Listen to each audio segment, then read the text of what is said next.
Elle a dormi chez les femmes fistuleuses parce que malheureusement, par derrière, il lui a gâté tout le derrière, il refuse de la soigner et il priorise les rapports sexuels par derrière. Et une dame est venue me voir en me disant, en fait, notre fille avait 31 ans quand elle a eu une demande en mariage. Elle paraît avoir 17 ans, mais elle avait 31 ans. Et dans le quartier, il se racontait qu'elle était vierge. Maintenant, un monsieur qui a déjà 2 épouses apprend l'histoire et puis il conteste, il dit qu'il ne croit pas. Mais nous, on n'était pas au courant. Il vient, il nous dit qu'il veut la marier. Nous, on voit qu'elle est vieille. On n'a pas cherché à connaître grand-chose. On était soulagés, madame, que quelqu'un puisse enfin la demander en mariage. Il dit qu'il va donner 200 000. Et le jour du mariage, il va compléter le reste. Nous, on était pressés, on a dit, on accepte tout. Ils ont fait le mariage, elle est partie. Au bout de 2 semaines, elle a fui pour venir chez nous. Ce qu'on ne savait pas, c'est que d'abord, il l'avait épousée juste pour s'assurer qu'elle était vierge et il a réalisé qu'elle était vierge.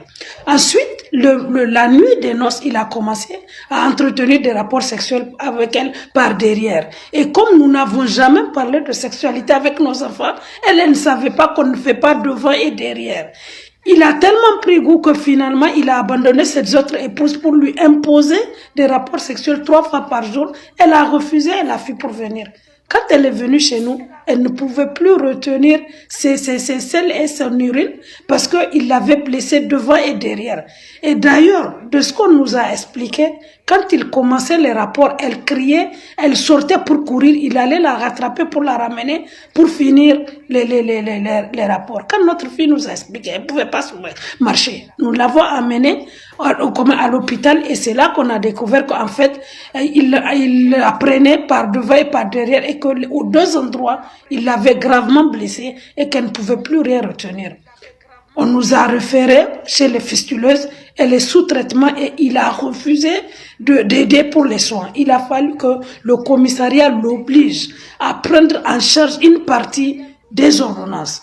Maintenant, comme elle refuse, il dit qu'il ne veut plus d'elle. On lui a dit, bon, si tu ne veux plus d'elle, alors il faut la divorcer. Il dit qu'il faut qu'on rembourse les 200 000 et il a confisqué tous ses meubles. Les meubles sont avec lui.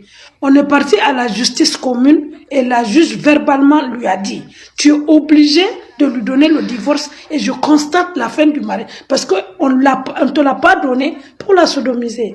Malheureusement, le juge a rendu son verdict verbalement. On n'a pas encore eu le juge et lui, il a contesté. Donc le juge a dit, ok, j'ouvre un dossier. Sauf que la petite est encore malade. Elle est sous traitement. On n'a pas les moyens d'assurer ses soins. Donc nous, on a besoin de récupérer ces meubles pour vendre et continuer à la soigner. Le monsieur refuse. On est allé, quand la maman et la petite là sont venues chez moi pour dire que nous, on ne demande pas de faire une collecte d'argent pour elle. On veut juste que quelqu'un défende ses droits, que le monsieur nous restitue ses meubles, qu'on puisse vendre les meubles et qu'on puisse continuer les soins parce qu'elle continue à aller chez les femmes fistuleuses. Le jour où elles sont venues ici, non seulement les taxis, le frais de taxi, c'est ici à Chronique qu'on leur a donné. Mais la maman est rentrée à la maison. Elle est partie dormir chez les fistuleuses en disant, si je retourne à la maison, j'ai pas de quoi prendre taxi pour revenir à Chronique juridique. Maintenant là, elle me dit, Tanti, moi je veux travailler. Je veux plus dépendre d'aucun homme. Je veux plus me marier. Je veux juste travailler. Si c'est nettoyer une maison. Vous savez, elle est venue à Chronique. Hier, pendant que j'écoutais les gens, elle a tout nettoyé, elle a tout balayé. Hier, j'ai dit, donc, tu ne vas pas retourner chez les femmes fistuleuses. Viens dormir à la maison, on revient monter ta chronique aujourd'hui. Wallahi, elle s'est levée à 6 heures, elle a nettoyé toute la maison avant que je ne me lève. C'est difficilement que je l'ai tirée. Elle travaille bien. Tout ce qu'on demande, s'il y a un service privé qui cherche une femme de ménage pour nettoyer, elle dit, Tanti, tout ce qu'on me demande, tant que je ne me prostitue pas, je veux. Je suis fière des filles qui ne demandent pas de l'argent sous forme d'aide, mais qui veulent travailler, elles veulent travailler. Et je suis sortie pour dire au juge, quand par exemple, et au parti, arrêtez en même temps de saisir commissariat, gendarmerie, justice. Parce que dès que vous saisissez la justice, les commissariats vont vous dire, c'est une affaire devant la justice, on ne peut rien. Quant à la justice, par exemple, cette femme, du fait qu'elle n'a pas la décision écrite du juge, elle ne peut pas permettre comment on appelle ça, aux OPJ de contraindre le mari à lui restituer ses meubles. Quant aux familles, vous refusez de payer de parler de la sexualité avec vos enfants. Elle a 31 ans, elle dit qu'on ne lui a jamais parlé de son corps. Donc elle ne savait pas qu'il y avait une différence et où est-ce que son mari devait la chercher. La voilà, il lui a bousillé le derrière, il lui a bousillé le devant. On est en train de la soigner. Les ordonnances là, regardez. Ça c'est le carnet.